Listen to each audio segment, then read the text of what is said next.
संघर्ष 2 के लिए खेसारी लाल यादव ने ऐसे बनाई अपनी बॉडी, हर दिन इतने घंटे जिम में बहाया पसीना।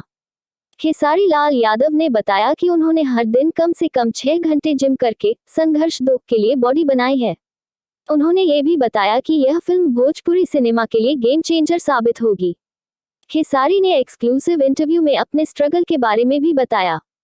Entertainment desk. भोजपुरी सिनेमा के सुपरस्टार खेसारी लाल यादव इन दिनों अपनी अपकमिंग फिल्म संघर्ष 2 को लेकर चर्चा में हैं। फिल्म में उनके ट्रांसफॉर्मेशन को लेकर हर कोई हैरान है। फिल्म को खेसारी के फैंस भोजपुरी सिनेमा के लिए गेम चेंजर बता रहे हैं। एशियानेट न्यूज हिंदी से बातचीत में खेसारी ने फिल्म के लिए बनाई गई अपनी बॉडी, फिल्म में चलाई गई मशीन गन, समंदर में मोटरबाइक की ड्राइविंग, अपने रियल लाइफ स्ट्रगल और अन्य मुद्दों पर खुलकर बात की। जिस तरह का रिस्पॉन्स संघर्ष 2 को मिला है, उसे लेकर आप क्या कहना चाहेंगे? यह अवसर बेहद एक्साइटमेंट वाला है, क्योंकि आज साउथ इंडस्ट्री के लोग इतने आगे बढ़ गए हैं। हिंदी पहले से ही आगे थे। मराठी सहित कई रीजनल सिनेमा ने अपने आप को प्रेजेंट किया है, अपनी भाषा को प्रेजेंट किया है। हमने भी पहली बार कोशिश की है। बिग बजट और अपने आप पर काम करके, अपने लुक पर काम करके, कहानी पर फोकस करके, हर कैरेक्टर को डिसाइड करके हमने कोशिश की है। इसमें सबसे बड़ा योगदान रत्नाकर जी प्रोड्यूसर का है, क्योंकि उन्होंने कभी मुट्ठी बंद करके खर्चा नहीं किया। उन्होंने बोला कि जो बेहतर के लिए हो सकता है, आप लोग करिए। पराग पाटिल डायरेक्टर का अपना एक अलग स्टाइल है कि वो हमेशा सिनेमा में मुझे एक नया रूप देते हैं। हम सबने मिलकर भोजपुरी को एक बेहतर सिनेमा देने की कोशिश की है। मुझे ऐसा लगा कि गाने से हम अपनी भोजपुरी की पहचान नहीं बना सकते। हमारी पहचान नदिया के पार जैसे सिनेमा से है। हमारी पहचान गंगा मैया तो है प्यारी चाय से है, गंगा किनारे मोरे गांव से है, ससुरा बड़ा पैसा वाला से है। कहीं ना कहीं हमें उस दिशा में काम करना होगा, तब कहीं जाकर हम दुनिया को बता पाएंगे कि हम रीजनल सिनेमा के हैं। रत्नाकर जी के साथ आपकी 2 फिल्में आ रही हैं, संघर्ष 2 और गॉडफादर। दोनों फिल्मों के बारे में कुछ बताएं। गॉडफादर भी समाज का एक आईना है। हमारे जीवन में हमारे पिता तो होते हैं, लेकिन अगर कोई हमारी मजबूरियों में हमारा साथ देता है तो वह हमारा गॉडफादर हो जाता है।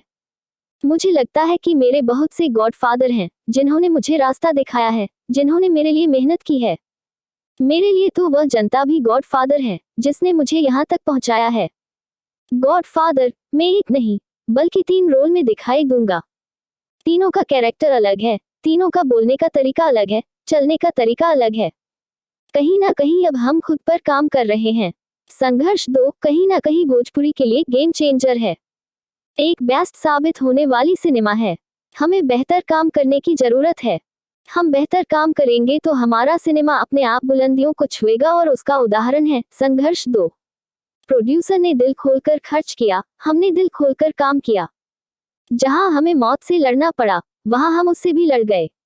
हम तो हेलीकॉप्टर से लटक कर आना चाहते थे, लेकिन ऐसी परमिशन पूरे हिंदुस्तान तो क्या आउट ऑफ इंडिया भी नहीं मिली। जिस मशीन गन को उठाकर मुझे मूवमेंट करना था, वह करीब 30 किलो की है। 30,000 फीट गहरे समंदर में उतरकर मैंने मोटरबाइक चलाई है।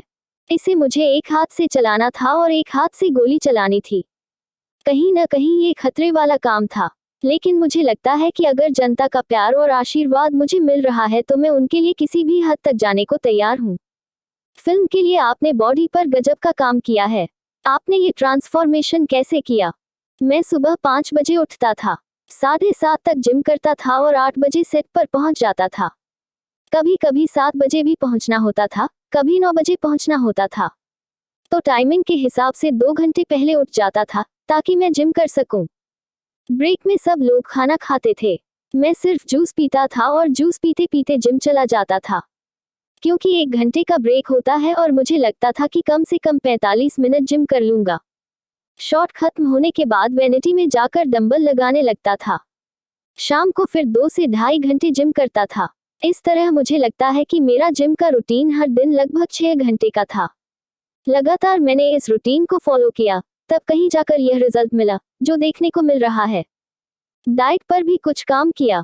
डाइट पर मैंने कोई विशेष काम नहीं किया, बस यह है कि मैं साग भात ज्यादा खाता हूँ। मड़ुआ की रोटी, सतुआ, लिट्टी चोखा मेरे फेवरेट हैं। बस अंडा खाता था। बाकी डाइट में मैंने ऐसा कुछ शामिल नहीं किया। किसी तरह के सप्लीमेंट्स नहीं लिए। ये अंग्रेजी दवाइयाँ मुझे नहीं पचती, इसलिए ज्यादातर अपने देसी और घर के खाने पर मैं यकीन करता हूँ। दूध पीता हूँ, जो मेरे लिए फायदेमंद साबित हुआ। इसके साथ बस मेहनत की और चीजें होती चली गई। बचपन का कोई संघर्ष जिसे आप आज भी याद करते हो। मेरी जिंदगी के पीछे की बहुत बड़ी कहानी है, तभी मैं किताब बनकर उभरा हूँ। दूध बेचने से लेकर लिट्टी चोखा बेचने तक मेरे जीवन की बड़ी बड़ी कहानियां हैं। किसी के घर जाकर बर्तन मांजना, झाड़ू पोंछा करना, ऐसे मेरे जीवन के कई किस्से हैं। इन सब से गुजर कर मैं आज यहाँ तक पहुँचा हूँ।